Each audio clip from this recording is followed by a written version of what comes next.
Hey everyone, in this video I would like to show you how I do my wet in wet loose watercolor washes.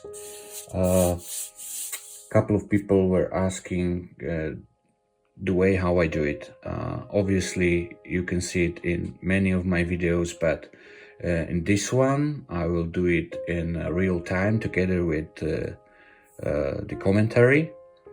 I'm not much of a step-by-step guy, but so it might get a little rough here and there, but anyway, I thought it will be good thing to do for some people. So yeah, there are obviously many ways how you can do it. This is my way. So this is arches paper. It's turned from another side. There is a painting beneath, painting I didn't like. So this is what I do sometimes. When I don't like my painting, I use the other side to do some experiments and such. The paper is taped down. Some people prefer to do it in a way that you wet the paper from both sides. I do that sometimes as well, but for this purpose I will use the method with tape. I have three colors prepared here: yellow ochre, burnt sienna, and Prussian blue. And what you should do is you should use a large brush. You can use round, flat, but it's quite important to use large brush so you don't fiddle that much when you do the wash. So yeah, obviously first thing to do, you have to wet your paper properly.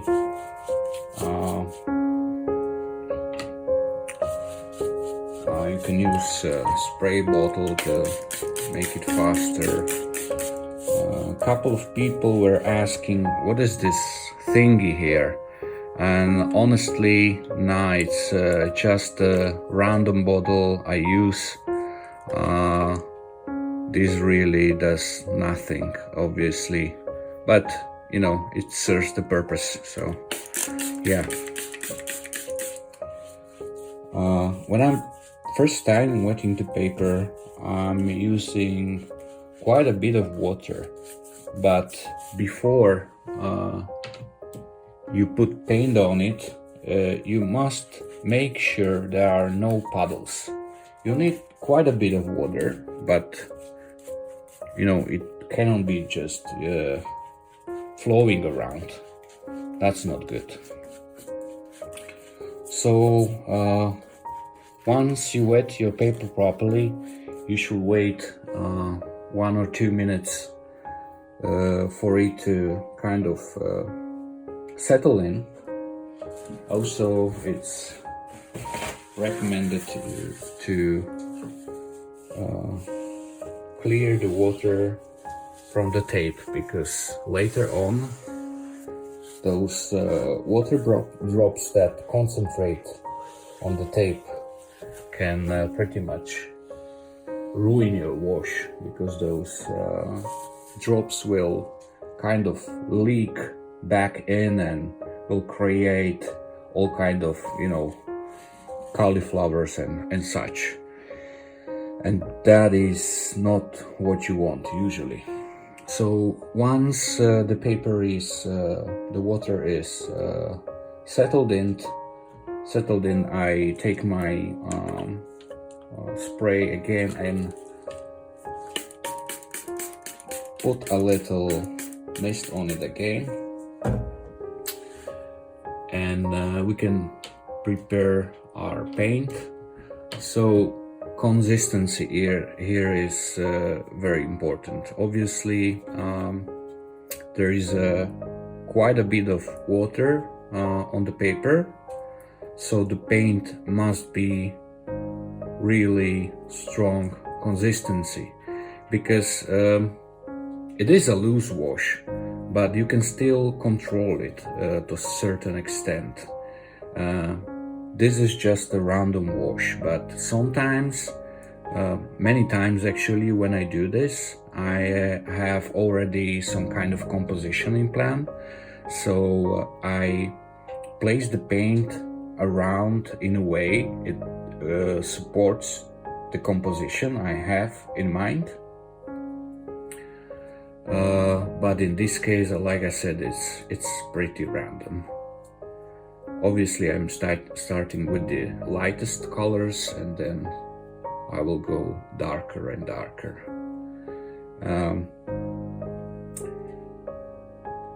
Now the paper should be pretty much ready.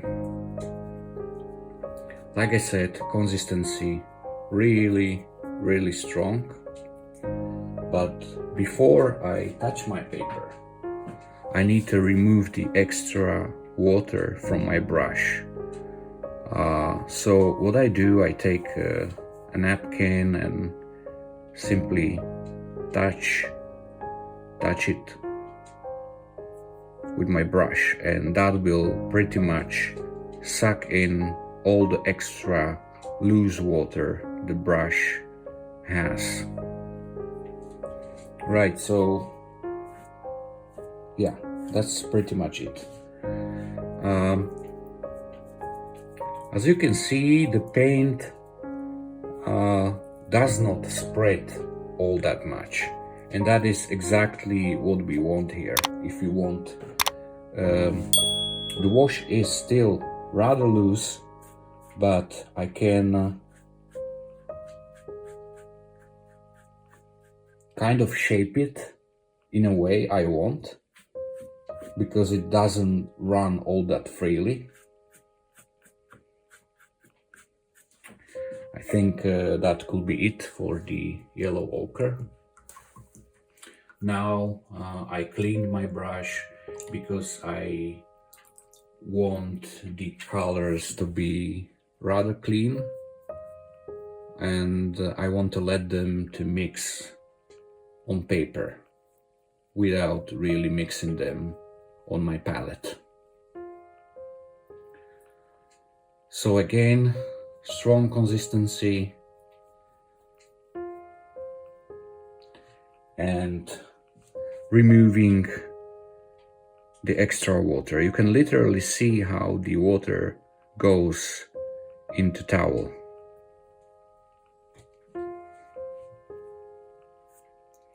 So I have no real painting in my mind for this, so I'm just randomly trying to create some kind of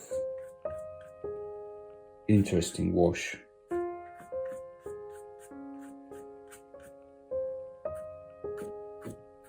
Yeah. And now the Prussian blue. Now the arches paper stays wet pretty long, but still what you can do is just put a little mist on it to make sure the paint keeps moving, if you don't want any hard edges. And now the Prussian blue. Again, very strong consistency.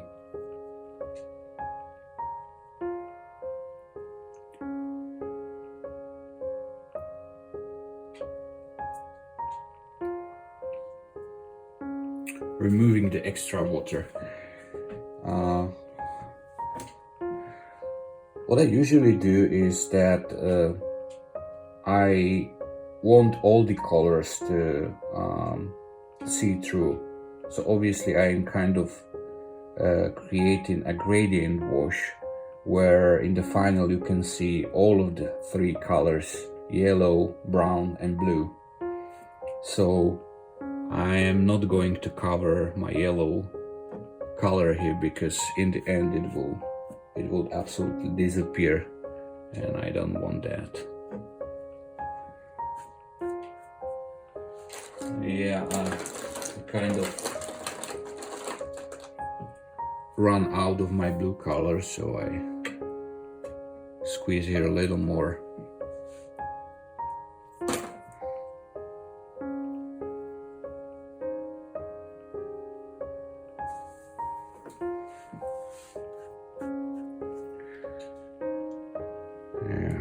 maybe a little here as well. I'm spending quite a bit of color, but that's just the simply that's the way how I work.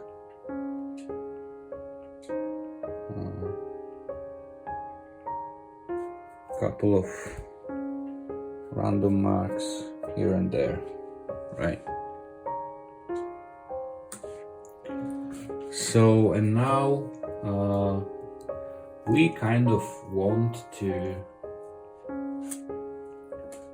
make the paint to mix around, to flow, to create certain sense of motion. So again, I will take my spray and put some water in it, but not too much, because we don't want to create puddles.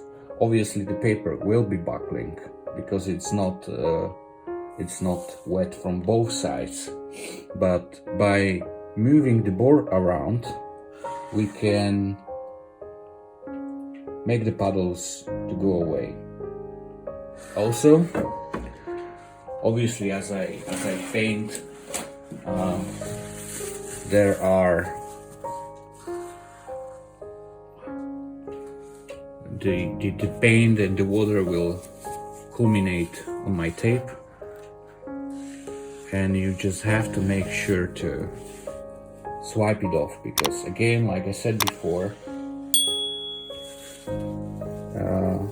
the drops from the tape will run back to paper, and that can actually ruin the wash. And so now you can pretty much move the board around any way you like, but by picking a certain angle you can create a nice movement. Maybe like wind is blowing in certain direction. Important here is that you don't mess with the wash with your brush anymore. All you do now, you are turning the board around, letting the water and the paint, the colors mix around. Pretty much the water does everything for you, and the gravity. In a way, it paints itself. And doing it this way, you can create some really smooth, beautiful washes with no obvious brush marks. Really smooth, beautiful transition. This is what I always wanted to accomplish when I started to paint, and it was so hard at the beginning, because I was always trying to fiddle with it too much, moving the paint around with my brush, and I always ended up with kind of not so pretty washes. So I realized later on, you just have to leave it as it is and let the water and gravity do the job for you. So at this point, I think it's pretty much done. Now, it's very important you don't speed up the drying process with the hair dryer, because the paper is still very wet and the paint will keep moving and working for another, 50 or 20 minutes. So yeah, just let it dry on itself. Sometimes can happen if you use too much water that some puddles will appear. And that's obviously not very good, because that will also create all kind of unwanted effects, cauliflowers and such. So what you can, when this happens, you just turn it into certain angle and let the water flow down from the paper on itself. Don't try to remove it by paper, don't try to remove it with your brush. You will mess up the wash and it won't be as pretty as it could be. But at this point, like I said, it's pretty much done. Now I had no particular object or composition in mind, but even like this, I can see it's a pretty wash, and later on I will look on it and maybe I will think of some kind of object that I will place in, create some kind of composition that will be based on what I created here. It's a fun process, it's a different way to approach your watercolor painting, but it's also quite a bit of fun and relaxing. And so this is how the wash came out. As you can see, I used quite strong mixes, a very strong consistency of different paints, and yet the wash is not that dark. Simply when your paper is completely wet, you have to use very strong consistency to get vivid colors, because the color will further dilute itself with the water that is already on paper. Also, as you can see, I used only 3 colors, but they kind of created quite a few different shades. There you can see bits of green and such. So using limited palette will not only make the painting process kind of bit more easier and intuitive, but it also is a lot more easier to create a harmony. And so that's it for this video, and as always, enjoy the world of art with your family. It will make you happier. My name is Peter and this is We Are Family Art.